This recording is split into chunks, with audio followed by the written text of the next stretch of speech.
Friend, काफ़ी लोगों के साथ ये प्रॉब्लम चल रही है। जब भी वो अपने प्ले स्टोर से किसी भी एप्लीकेशन को या किसी भी ऐप को डाउनलोड करते हैं तो वो डाउनलोड नहीं होती, यहाँ पे पेंडिंग लिखा हुआ आता है। तो ये इतनी बड़ी कोई प्रॉब्लम नहीं है, 2 मिनटों के अंदर मैं इसका सलूशन आपको बताने वाला हूँ, तो वीडियो को लास्ट तक ज़रूर देखें।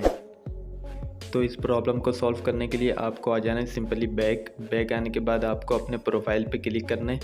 प्रोफाइल पे क्लिक करने के बाद सेटिंग वाले ऑप्शन पे क्लिक करना है। सेटिंग के बाद आपको यहाँ पे ऑप्शन नजर आएगा नेटवर्क प्रीफरेंस, इस पे क्लिक करना है। इस पे क्लिक करने के बाद आपको नीचे नजर आएगा और ऑप्शन ऐप डाउनलोड प्रीफरेंस, इस पे क्लिक करना है। यहाँ देखिए ओवर वाईफाई ओनली वाव है, तो आपको ऊपर वाले में कर देना है क्लिक ओवर एनी नेटवर्क। यहाँ से आप जब भी कुछ भी डाउनलोड करेंगे तो वो आपके मोबाइल डेटा से भी हो जाएगा और वाईफाई से भी हो जाएगा। अगर वाईफाई पे क्लिक किया हुआ है आपने तो सिर्फ वाईफाई से होगा, वो मोबाइल डेटा से नहीं होगा। उसके बाद नीचे ऑटो अपडेट को भी आपने ओवर एनी नेटवर्क पे क्लिक कर देना है। यहाँ ऊपर वाले पे क्लिक कर देता है और नीचे वाला जो ऑप्शन है ऑटो प्ले वीडियोस, इसको आपने वाईफाई पे रहने देना है, आपने इसको कुछ भी नहीं करना है। उसके बाद आपको बैग आ जाना है। बैग आने के बाद यहाँ पे आपका जो प्रॉब्लम था वो सॉल्व हो चुका होगा।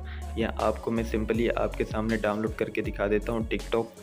यहाँ पे टिकटॉक सर्च करके यहाँ पे इसको डाउनलोड करता हूँ। देखिए यहाँ पे इंस्टॉल पे क्लिक किया, इंस्टॉल पे क्लिक करने के बाद यहाँ देखिए पेंडिंग बता रहा है, पर यहाँ पे डाउनलोडिंग स्टार्ट हो जाएगी। तो यहाँ देखिए फ्रेंड, आपके सामने जो है मैंने इस प्रॉब्लम को सॉल्व कर दिया। आप भी इस तरीके से 2 सेटिंग करने के बाद अपने इस प्रॉब्लम को सॉल्व कर सकते हैं सिंपली। तो यहाँ देखिए आपके सामने जो है पहले पेंडिंग बता रहा था, अब यहाँ पे मेरे मोबाइल में इंस्टॉल होने लगा है और यहाँ पे फटाफट होने भी वाला है। तो फ्रेंड यहाँ पे देख सकते हैं ये एप्लीकेशन टिकटॉक लाइट जो थी वो यहाँ पे डाउनलोड हो चुकी है। तो ये इतना बड़ा मसला नहीं है, इसको आप अपने मोबाइल में सिंपली 2 मिनटों के अंदर ठीक कर सकते हैं। अगर इससे भी आपका मसला सॉल्व नहीं हो रहा तो आपने बैग आ जाना है। बैग आने के बाद आपने अपने प्ले स्टोर को लॉन्ग प्रेस करना है। यहाँ पे लॉन्ग प्रेस करने के बाद ऐप इन्फो पे क्लिक करना है और यहाँ पे एक ऑप्शन मिलेगा स्टोरेज कैचेस, इस पे क्लिक करना है। स्टोरेज कैचेस वाले पे क्लिक करने के बाद आपको क्लियर कैश कर देना है। यहाँ क्लियर कैश करना है, आपको क्लियर डेटा नहीं करना है, यानी क्लियर स्टोरेज नहीं करना है। अगर क्लियर स्टोरेज करेंगे तो आपका अकाउंट जो है वो डिलीट हो जाएगा आपके मोबाइल से। तो फ्रेंड यहाँ पे जो मैंने 3 सेटिंग बताई, अगर आप तीनों सेटिंग को कर लेते हो तो आपकी 100% जो प्रॉब्लम है वो सॉल्व हो जाएगी। तो फ्रेंड वीडियो अगर थोड़ी सी भी अच्छी लगी हो या आपकी प्रॉब्लम सॉल्व हो तो वीडियो को लाइक ज़रूर कर दें।